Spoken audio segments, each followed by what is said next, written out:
Welcome to the Lean Health Tech Podcast, where industry professionals discuss trends and topics where efficiency, healthcare, and technology meet. My name is Taryn Shipley, and I'm your host. Our guest speaker today is Dr. Natalie Davis, the Chief Medical Officer at PreventScripts, which focuses on chronic disease prevention. Thanks for joining us, Natalie. Thank you so much. Thanks for having me. Today's topic is getting ahead of the curve, chronic disease prevention. People are talking a lot about value-based care, which entails a greater focus on preventive medicine, especially when it comes to chronic diseases. So what gap does PreventScripts fill in the healthcare space? So glad you asked me that.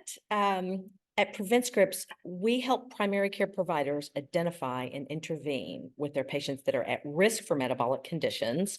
And as you know, there's so many solutions out there for consumers to pay for to help them implement healthy lifestyles. Weight Watchers, these go on. And there's many solutions for payers and employers to implement healthy lifestyles within their member and employed populations.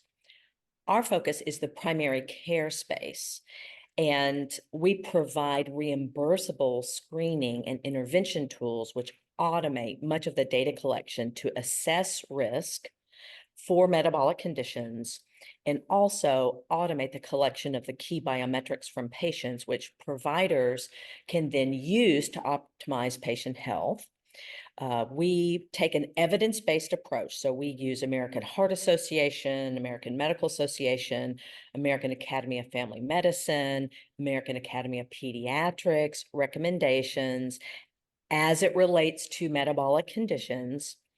And we utilize those to take an evidence-based approach. And our programs are working, and we're seeing clinically significant reductions in blood pressure, weight, blood sugars, and the other key biometrics that dictate 80% of our health. There's a very fine line between providing care that's low value or unnecessary versus providing preventive care. We know that in the United States, we have the highest cost healthcare for the lowest value and lowest life expectancy. Also, we spend something like 95% of our money in the United States of America on specialists and hospital care. And if you look at the hospital care and the specialist care, these are people that have developed chronic conditions, and they are having all of the downstream effects of those chronic conditions. So they're in the ICU and they had a stroke, or they are diabetic and they have to go in and have surgery to have the proper foot cut off. Oftentimes when you look at hospital quality, these are things like hospital-acquired infections. Was the proper foot cut off, in fact, in surgery for that diabetic patient? So, that's 95% of where we're putting our money. We're putting our money in the wrong place. In countries that have high value and low cost systems, they have a considerably much higher primary care expenditure. Our primary care expenditure, depending on who you read, is something like 4.9%. If we want to provide higher value, we have to expand our primary care spending and contract our ICU for strokes, heart attack spending. And that is the only way we're going to do that is with the primary prevention of disease in the at-risk populations. And so our platform serves to help primary care doctors very easily provide this expansion of both primary care risk assessments in their population in a sort of an automated, semi-automated fashion, and provide reimbursable interventions that work over time to improve quality. And when I say quality, I'm not talking about hospital quality. I'm talking about blood pressures coming down, weights dropping, blood sugars coming down, patients goal setting on their own. We're trying to improve that provider-patient relationship and sort of knit that patient to their primary care doctor's office, such that the patients are goal setting at home. They're improving. They're doing their monthly check-in with their provider coach to set goals and level set each month. And all of these things shift. They're basically increasing primary care spending by increasing reimbursable, efforts, primary care, preventive counseling, the 5A preventive counseling approach. And as these patients are improving over time, as they get older and they're coming into the Medicare system, they're healthier. You said a couple things that I absolutely loved. I love that you are partnering with the existing primary care provider because there's a worry that all of these extra preventive services are very disconnected from the patient's PCP and it's fragmenting the care. So you have some patient data over here with this provider, some biometric data over here with this system or this company. So keeping that very cohesive, I think, is a phenomenal approach. Right. A big part of our mission is to improve the physician-patient relationship. And, patients have lots of opportunities nowadays. As you know, that there's a onslaught of new telemedicine companies and the GLP-1 drugs, and, all of these things serve to, if the primary care doctors aren't paying attention, these things serve to further fragment that primary care patient relationship. So we're really offering this consumerized version of tracking that's evidence-based, in a way that allows the provider to get that data every month. And so then there's also an accountability piece. So the patient is signing up to do this remote monitoring program, and then your provider is going to get that self-tracking data. So, I'm going to try to be adherent. I'm going to do my best. I don't want to disappoint my doctor. Nobody wants to disappoint their primary care doctor, right? And so that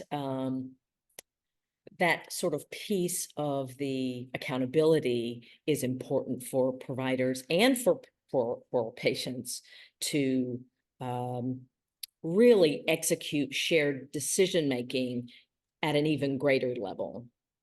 So you've touched on the automatic transfer of data to those providers and remote patient monitoring. So there is a pretty big technology component here. Can you tell me a little bit more about how technology plays a role specifically in PreventScripts, but just in general in the healthcare space, how you see the role of technology evolving?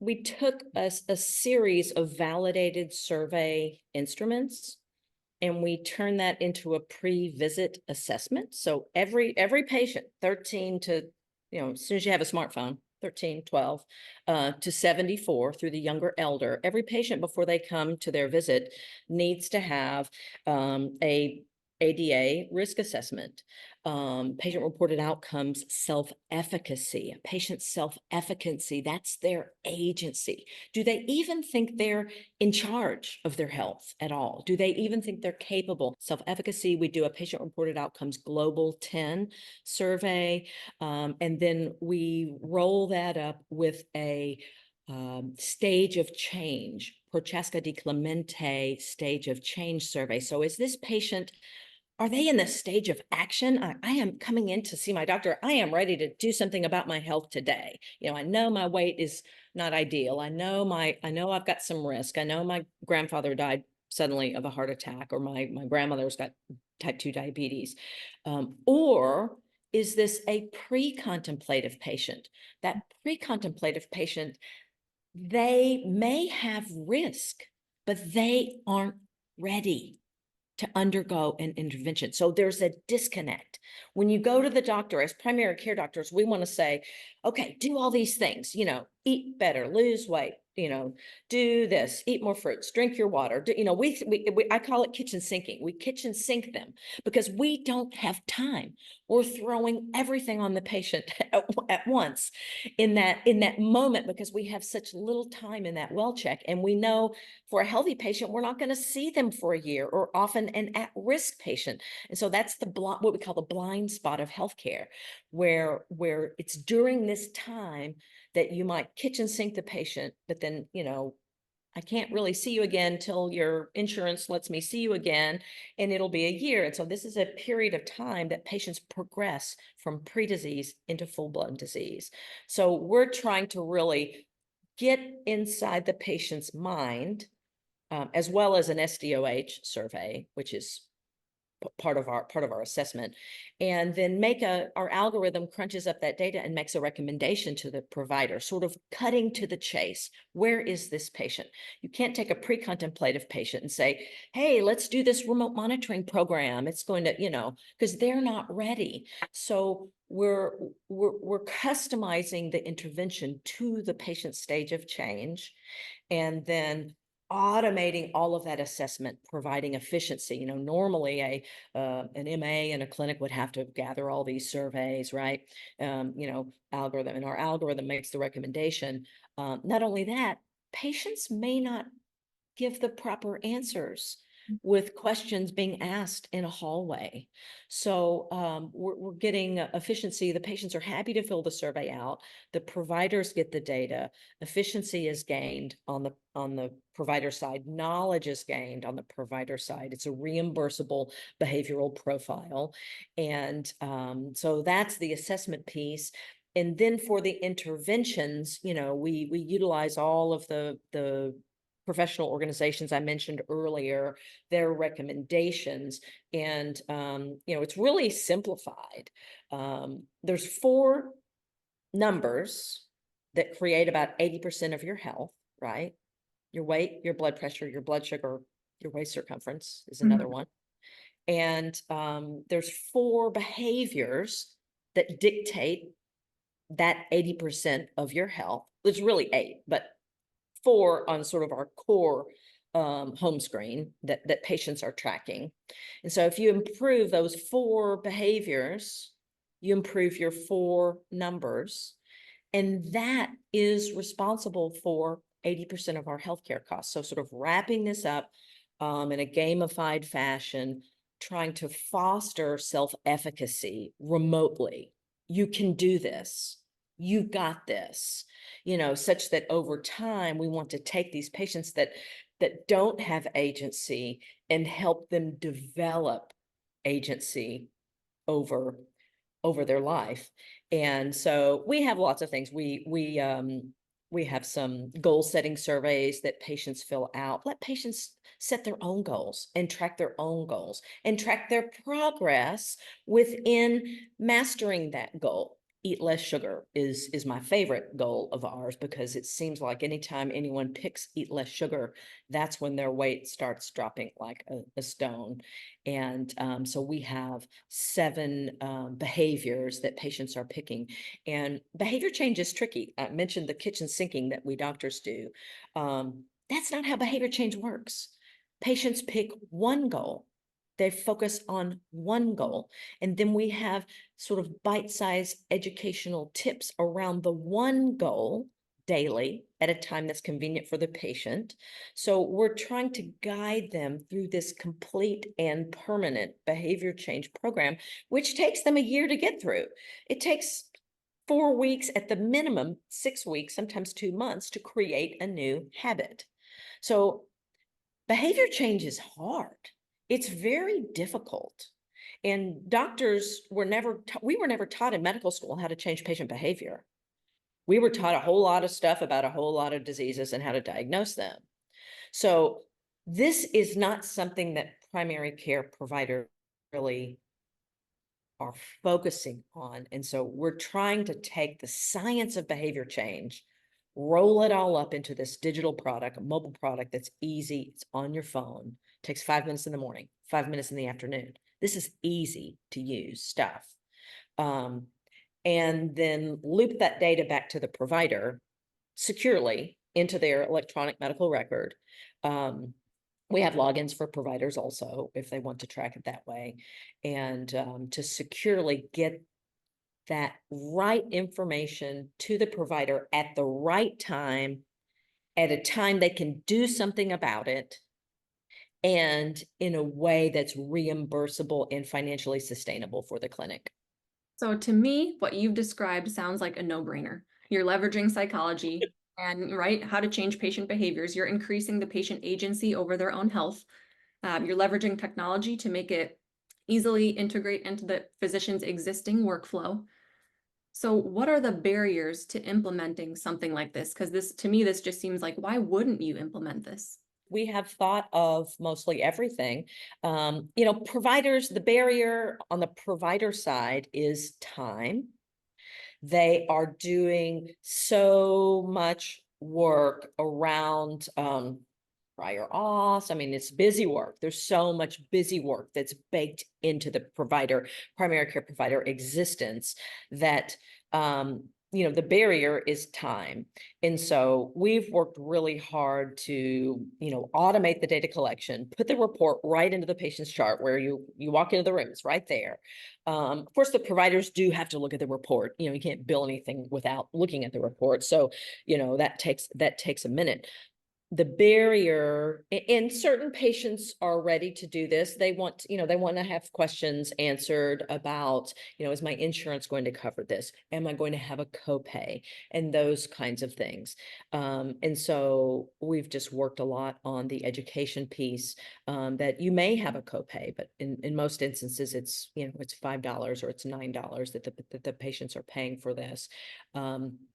But I would say there's no shortage of patients that are eligible. Where we live, 80% of patients are eligible for this intervention because we also have an intervention for tobacco users. So where we live, there's not a lot. It's only 20% of people that are, quote, low risk. So, the clinics need help in onboarding. And so we offload that with sort of, signs that are explaining the program in the clinic and QR codes, QR code that's on a banner that allows the patient that's eligible to just QR code, download the app. They fill out the onboarding screens. We send the kit to the patient's house. We have sort of a white glove support team that helps the patients with getting that scale connected so that it's not on the provider's plate. And I'd say we've done everything we can do to, we've surveyed 10,000 patients across Kentucky and Tennessee to assess risk.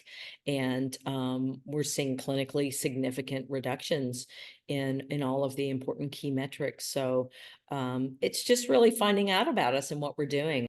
I'd put our product up against any digital health company today. And it's because we are working at that earliest inflection point. When you're working with a 76-year-old heart failure patient, trying to keep them at bay and improve their disease just as much so they don't have to go back to the hospital and preventing readmissions, okay? Your cost reductions are 50% at best. Because we're working earlier in the disease space, our average age of enrolled patient is 53. We can oftentimes reverse disease.